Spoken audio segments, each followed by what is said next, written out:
8, almost 9 months old. And he came in here when he was only about just 5 months.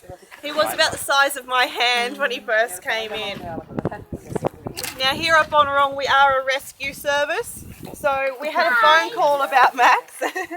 Unfortunately his mother was killed while crossing the road. But luckily wombats are a marsupial. So like the kangaroos, they have a pouch to carry their babies. So even though his mother passed away, he was fully protected inside her pouch. So luckily someone checked inside that pouch and gave us a call. We were able to go out and get him. So our phone number is 24 hours every single day of the year. We're able to rescue wildlife all across Tasmania. Now Max won't stay here forever. He'll stay here until he's about 2 years old, at which point all his instincts will start kicking in. He'll become very much like a teenager. He'll start becoming very grumpy and moody, very antisocial. He'll start picking fights with us and locking himself in his room. And it'll get to the point where we're really a bit fed up with him, because it's his way of saying, I'm ready to grow up and I'm ready to move out of home and live on my own. And even if he was out in the wild with his mother still, he would behave the exact same way with his mum, going through that process of becoming very moody and nasty and grumpy. He'll start picking fights with us and biting and scratching, and it'll keep getting worse and worse until eventually he will become completely wild.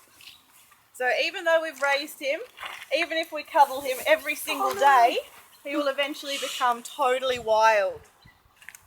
It's a really good thing because it means that we don't have to keep him locked up forever. We can successfully release him out into a protected area of the wild called Land for Wildlife. So he'll have the best possible chance of living a long, happy life. He should live anywhere up to 30 years. I've got a very long life. So he'll be fully protected against things like dogs and hunters, with really good fencing on these properties. But he'll be able to just wander around freely, no cages keeping him locked up. So it's a really positive situation. We really look forward to being able to get these guys back out where they belong. And especially as he's grown, he won't be so cute and cuddly anymore. Not only will he be very aggressive towards us, he will also have basically a lot of muscle and a lot of strength. He'll weigh anywhere up to 40 kilos and he will be around 1 metre in length. So they are a very big animal. Now, with Max, he's got the perfect defence system. All wombats have a really good defence, and it is actually on their bottom. It may not sound like a great defence, but if he is being chased by something like a dog, for example, he will sprint really fast into a hole in the ground, because wombats live in big tunnels that stretch between 20 and 30 metres. They usually dig the entrance of their tunnel under something like a log or a rock. So if he was being chased, he would run headfirst into his tunnel.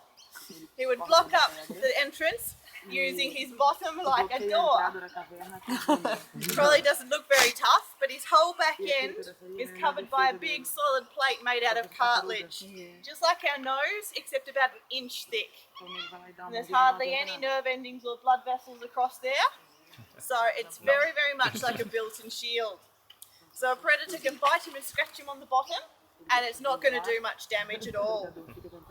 So most predators will give up and walk away, but for those who don't give up, he would flatten himself down to the ground, let that predator climb over the top, and then he would slam himself upwards and crush that predator between his bottom and the top of the burrow. So when he's fully grown, about 1 metre long, he could easily crush a dog's skull or a human's arm with that plate. So I'm going to come around and bring him along and you can all feel how hard that is. That's it.